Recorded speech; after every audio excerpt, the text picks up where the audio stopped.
called the sons of God, and many people have mistaken sons of God in the Bible for angels. Angels are spirit entities. Sons of God, according to the old Jewish tradition and Christian and the Islamic world, recognizes that sons of God is different than angels. Sons of God are entities, not from here, but who look like us. They look like humans, but they're not fully human. They merely look like us. And I am of the opinion that the reason why that is because they made us in their image and likeness. And so we say they look like us. No, in fact, we look like them. They made us in their image and likeness. And when you read in the Bible in the beginning, which I will be showing you, when it said God created man, and God created man. And point of fact, the Bible does not say God created man. It's not saying that at all.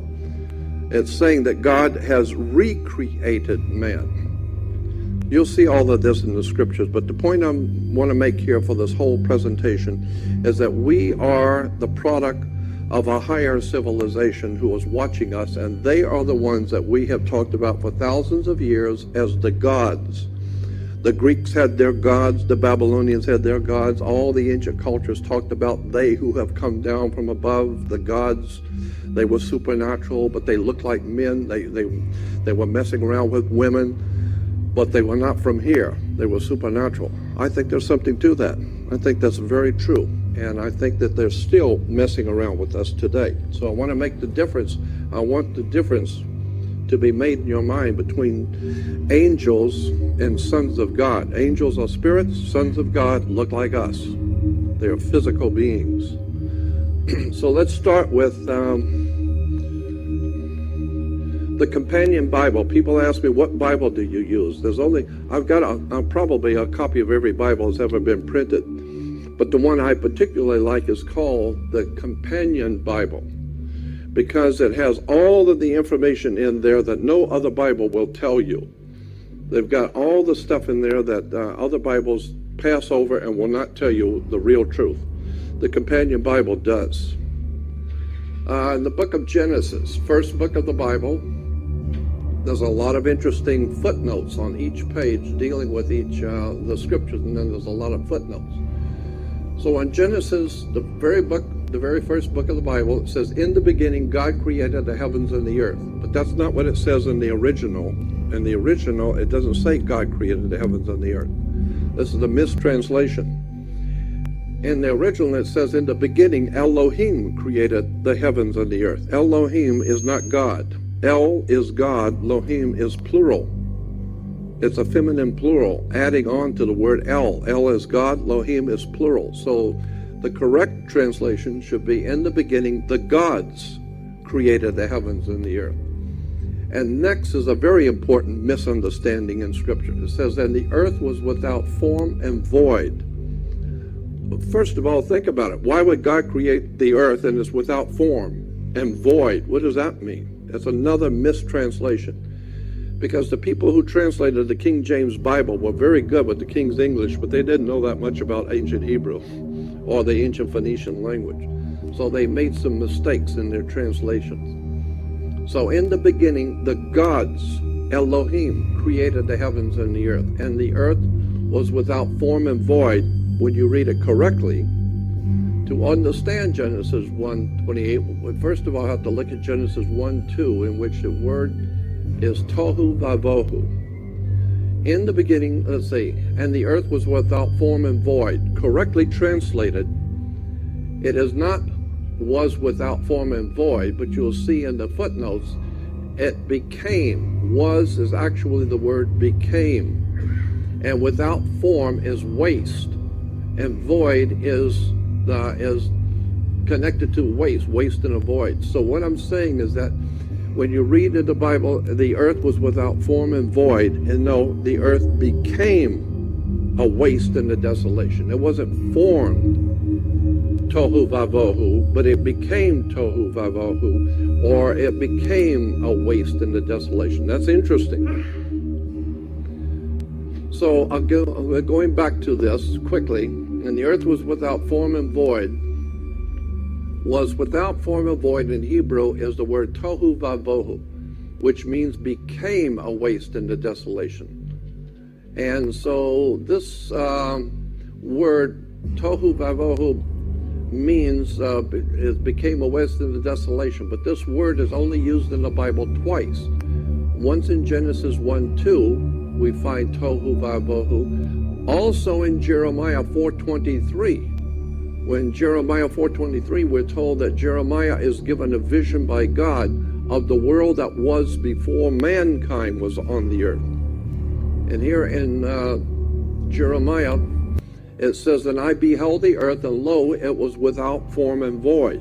Here in the Old Testament book of Jeremiah, Jeremiah says, "I was given a vision by God, and I saw the earth, and he goes on to say, "I beheld the earth, and it was without form and void. I beheld, and lo, there was no man." So he saw the earth when there was no mankind on the earth. But it goes on to say, "I beheld, and lo, the fruitful place was a wilderness, and all the cities thereof were broken down."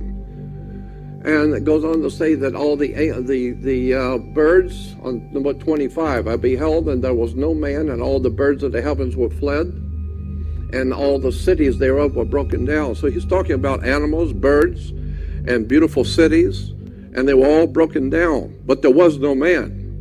And so you have to ask the question, what are you talking about? That there were cities and animals and birds, but there was no man. Well, actually in the Hebrew, no man. Mankind wasn't here. So I'm saying I totally believe that that's true.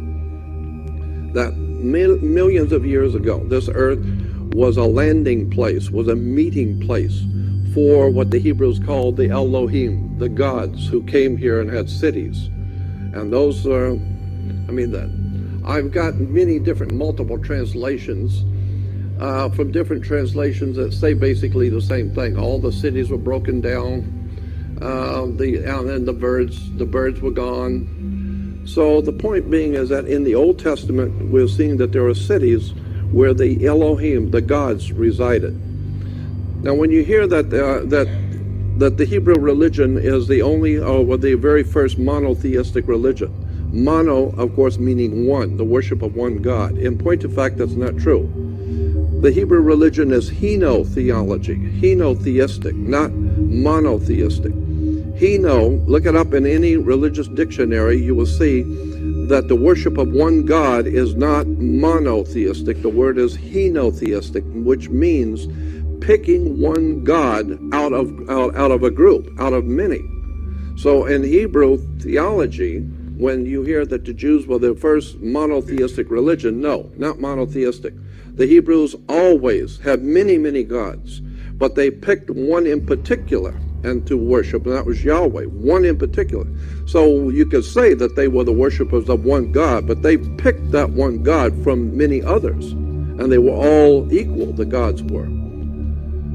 So in the beginning, God created the heavens and the earth. No, it's in the beginning, the gods created the heavens and the earth. And also in Psalms 82, it says, "God stands in the congregation of the mighty. He judgeth among the gods."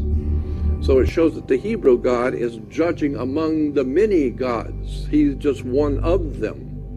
And then the footnote talks about the Hebrew word Elohim, within the gods, within the congregation of the mighty, which is the gods, the assembly of many gods.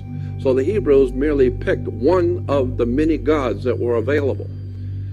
And then it's interesting, now it makes sense in Genesis 1:28, when it says that God said, "Let us make man in our image after our likeness."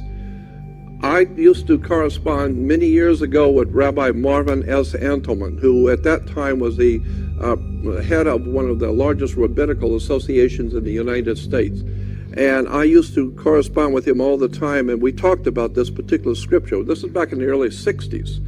And I asked him about this scripture because I knew that God is Elohim, the plural, and he said yes. He said, but Christians and Jews do not read this correctly. It's not saying God created man. Read the scripture correctly. It says, come, let us. Well, now it's explained.